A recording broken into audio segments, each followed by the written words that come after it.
Hi guys, so when we think of Brexit, we think of a whole range of problems. Towards the beginning of the year, Brexiteers attempted to co-opt things that had nothing to do with Brexit and paint them as a benefit of leaving the European Union, such as the vaccine rollout and free ports. They also tried to sell the post-Brexit trade deals as a win. Well, reality trashed all of that. But you would think that when they actually found something that was truly positive, they would promote it. Well, Northern Ireland is actually doing quite well post-Brexit. Now, instead of presenting Northern Ireland as some sort of Brexit success story, Brexiteers are either ignoring it or trying to find fault. Stephen Kelly, the chief executive of Manufacturing Northern Ireland, which represents 5,500 Northern Irish firms, told the media recently that no one of his members discussed the UK's attempt to remove the European Court of Justice as the final arbiter in trade disputes. Everyone knows a treaty needs legal backup.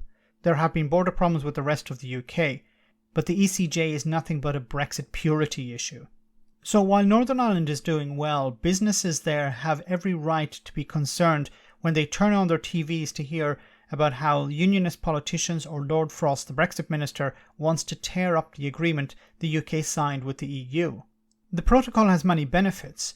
Northern Ireland is still part of the single market. The rest of the UK doesn't have that privilege. Even one senior Tory MP based in England said that businesses in his constituency would give anything to have something like the Northern Ireland Protocol.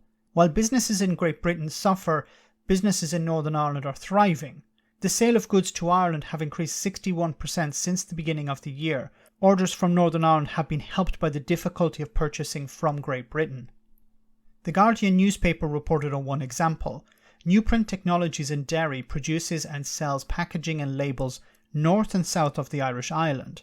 Until recently they received few orders from England, but since many EU-based companies no longer want to sell into Great Britain due to post-Brexit problems, Newprint instead has seen a massive surge in orders from Britain.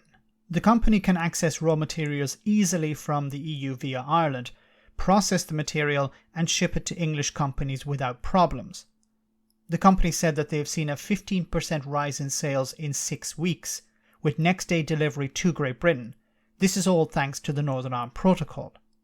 When the company owner was asked about Brexit Minister Lord Frost and his threat to trigger Article 16, she said it was troublemaking and it was all political nonsense. When the Brexit Minister visited Armagh some time ago, he met with a company that produces fresh food, Deli Lights. It sells 70% of its product into the Republic of Ireland.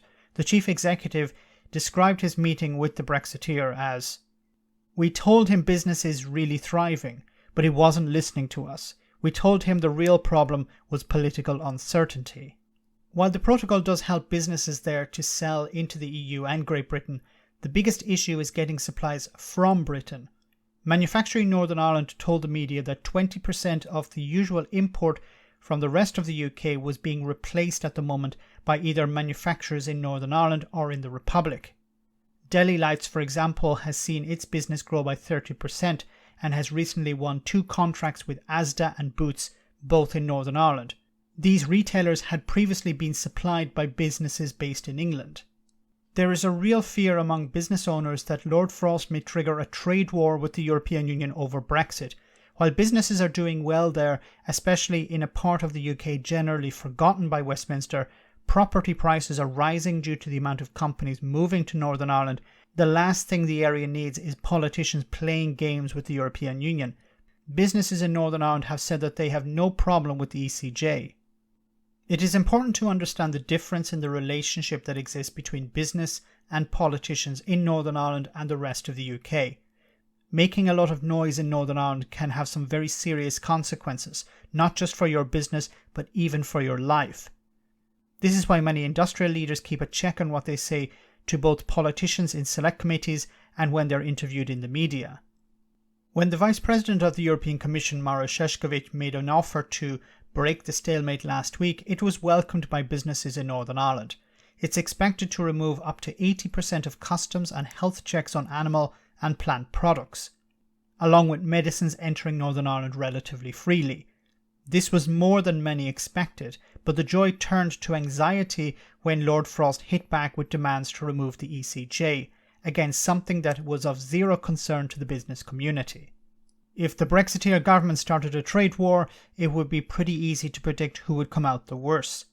Northern Ireland would also be in a difficult spot. A body that seeks to invite more regional development, Invest Northern Ireland, said that it had received 50 live inquiries from companies that wanted to set up in Northern Ireland. This was due to the benefits of being part of the single market. However, many of these companies, it said, are still holding off, waiting to see what Johnson and Frost are going to do. Johnson may want to keep the topic of Brexit alive. He sees it as a port in a storm, so he can racket up the pressure in Northern Ireland, then use it as a distraction from a problem at home, be it Brexit or something else. Lord Frost, the Brexit Minister, demonstrated his complete lack of care in a speech ahead of the European Commission proposals. He said, and I quote, "The long bad dream of our EU membership is over. The British Renaissance has begun." For people in Northern Ireland, apart from those who still support Brexit, this is a very bad sign. It looks like instead of holding up the protocol as a shining example of a benefit of Brexit, it's either ignored or attacked. Northern Ireland deserves peace and prosperity. It fought hard for the former and now seems to be enjoying the latter. Ironically, it voted against Brexit, but has the best deal in the UK. Perhaps something Brexiteers are envious of and want to end. Let me know in the comment section, guys, what you think. As always, your comments are greatly appreciated. Thanks a lot. I want to say a big thank you to all of my patrons. You ensure that this channel continues to exist. I'm eternally grateful for all of your support. If you join Patreon, you will receive instant access to our Discord server, where we have both audio and video chats. You can chat with me and other patrons, where we discuss important and non-important issues. Becoming a patron per month costs about the same as a large coffee, so why not check it out?